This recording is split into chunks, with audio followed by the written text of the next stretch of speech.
അതെ, ഇന്നത്തെ നമ്മുടെ പരിപാടി എന്ന് പറയുന്നത് ഞങ്ങൾ നാട്ടിൽ നിന്ന് തിരിച്ച് തമിഴ്നാട്ടിലേക്ക് പോവാണ് കേട്ടോ. സാധാരണഗതിയിൽ ഞങ്ങൾ ബസ്സിനാണ് യാത്രകൾ ചെയ്യാറ്.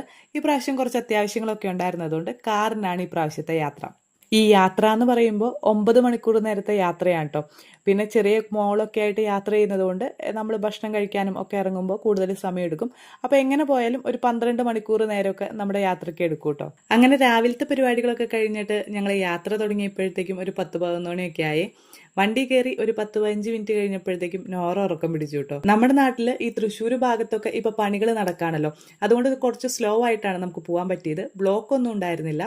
നാളെ ഈ പണികളെല്ലാം കഴിഞ്ഞ് ഫ്ലൈ ഓവറുകളെല്ലാം വന്നു കഴിയുമ്പോഴേക്കും റോഡ് ഭയങ്കര അടിപൊളിയാവും. അങ്ങനെ കുതിരാനൊക്കെ കടന്ന് പാലക്കാട് എത്താറായപ്പോഴാണ് കേട്ടോ നമുക്കൊരാശ, പാലക്കാടത്തെ സ്പെഷ്യൽ മസാല സോഡ കുടിക്കണം എന്നുള്ളത്. ഞങ്ങൾ പണ്ട് പാലക്കാടായിരുന്നപ്പോൾ ഇടയ്ക്കിടയ്ക്ക് പോയി ഇതിങ്ങനെ കുടിക്കുമായിരുന്നു. പിന്നെ തമിഴ്നാട്ടിലേക്കൊക്കെ എത്തിയപ്പോഴാണ് പിന്നെ നമുക്കത് കിട്ടാനും അവിടെ പോകാനൊന്നും പറ്റാതായി പോയത്. അപ്പോൾ എന്തായാലും പാലക്കാട് നമ്മൾ പാസ് ചെയ്ത് പോവാണ്.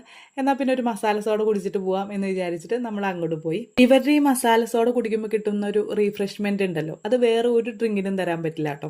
ഭയങ്കര എന്താ പറയുക, ഒരു സമാധാനമാണ് കേട്ടോ ഈ സാധനം കുടിക്കുമ്പോൾ. അങ്ങനെ ഞങ്ങൾ 2 മസാല സോഡയൊക്കെ കുടിച്ചിട്ട് 2 കുപ്പി പാഴ്സലും മേടിച്ചു കേട്ടോ. 1.5 മാസം വരെ നമുക്കിത് ഫ്രിഡ്ജിൽ സൂക്ഷിക്കാൻ പറ്റും കേട്ടോ. സോഡ മേടിച്ചിട്ട് നമുക്ക് തന്നെ വീട്ടിലുണ്ടാക്കി കുടിക്കാനായിട്ട് പറ്റും. അങ്ങനെ അതൊക്കെ മേടിച്ചിട്ട് ഞങ്ങൾ അവിടെ നിന്ന് ഇറങ്ങി.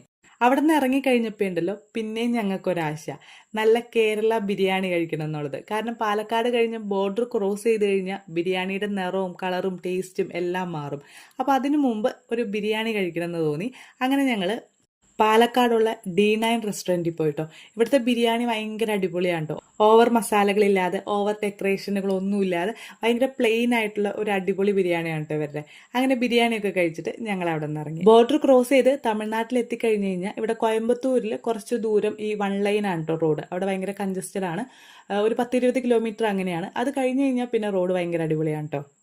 ഇത്രയും ദൂരം യാത്രയുള്ളത് കൊണ്ട് തന്നെ ഞങ്ങൾ രണ്ടുപേരും മാറി മാറി ഓടിച്ചിട്ടാണ് കേട്ടോ ഞങ്ങൾ പോവാറ്. പിന്നെ ഒരു 6 മണിയൊക്കെ ആയി കഴിഞ്ഞപ്പോഴത്തേക്കും ഞങ്ങൾ ചായ കുടിക്കാമെന്ന് വിചാരിച്ചൊരു കടയിൽ നിർത്തിട്ടോ. പിന്നെ അവിടുന്ന് ചായയൊക്കെ കുടിച്ച് കുറച്ച് നേരം അവിടെ നടന്ന് നിന്ന് അങ്ങനെയൊക്കെയാണ് പിന്നെ നമ്മൾ യാത്ര തുടങ്ങിയത്. ഞങ്ങളിങ്ങനെ യാത്ര ചെയ്യുമ്പോൾ അധികമൊന്നും നമ്മൾ നിർത്താറില്ല കേട്ടോ. ഭക്ഷണം കഴിക്കാനും അത്യാവശ്യങ്ങൾക്കൊക്കെ നിർത്താറുള്ളൂ. കാരണം നിർത്തി കഴിഞ്ഞ് കഴിഞ്ഞാൽ പിന്നെ സമയം പോകുന്നത് അറിയേയില്ല. അങ്ങനെ കള്ളക്കുറിച്ചൊക്കെ എത്തിക്കഴിഞ്ഞപ്പോഴത്തേക്കും നമ്മൾ ഭക്ഷണം കഴിക്കാമെന്ന് വിചാരിച്ചു കേട്ടോ. കാരണം ഇത് കഴിഞ്ഞാൽ പിന്നെ ഇനി കുറച്ചധികം ദൂരം പോയാലാണ് നമുക്കൊരു കട കിട്ടുള്ളൂ. അപ്പോൾ അതുകൊണ്ട് ഇവിടെ തന്നെ ഭക്ഷണം കഴിക്കാമെന്ന് വിചാരിച്ചു. 8-2Bയിലാണ് നമ്മൾ കയറിയത്. ഈ കടയുടെ ഒരു പ്രത്യേകത എന്ന് പറയുന്നത് ഇവിടുത്തെ ഭക്ഷണത്തിനൊക്കെ ഭയങ്കര ടേസ്റ്റാണ്. പക്ഷേ ഇവിടുത്തെ സാധനങ്ങൾക്ക് ഭയങ്കര റേറ്റാണ് കേട്ടോ. ഇവിടെ ഒരു കട്ടൻ കാപ്പിക്ക് ഇവർ ചാർജ് ചെയ്യുന്നത് 48 രൂപയാണ് കേട്ടോ. പക്ഷേ ഇവിടുത്തെ ഭക്ഷണത്തിനൊക്കെ ഭയങ്കര ടേസ്റ്റ് ആയതുകൊണ്ടാണെന്ന് തോന്നുന്നു ആളുകൾ പിന്നെയും പിന്നെയും ഇവിടെ കയറും. ഈ തമിഴ്നാട്ടിലുണ്ടല്ലോ ഹൈവേ ആണെങ്കിൽ പോലും പല സ്ഥലങ്ങളും ഈ പറഞ്ഞ ഭയങ്കര ഇരുട്ടായിരിക്കും കേട്ടോ. ലൈറ്റ് ഉണ്ടാവില്ല, വഴിയിൽ വണ്ടികൾ വളരെ കുറവായിരിക്കും, ഭയങ്കര വിജനമായിട്ടുള്ള സ്ഥലങ്ങളായിരിക്കും.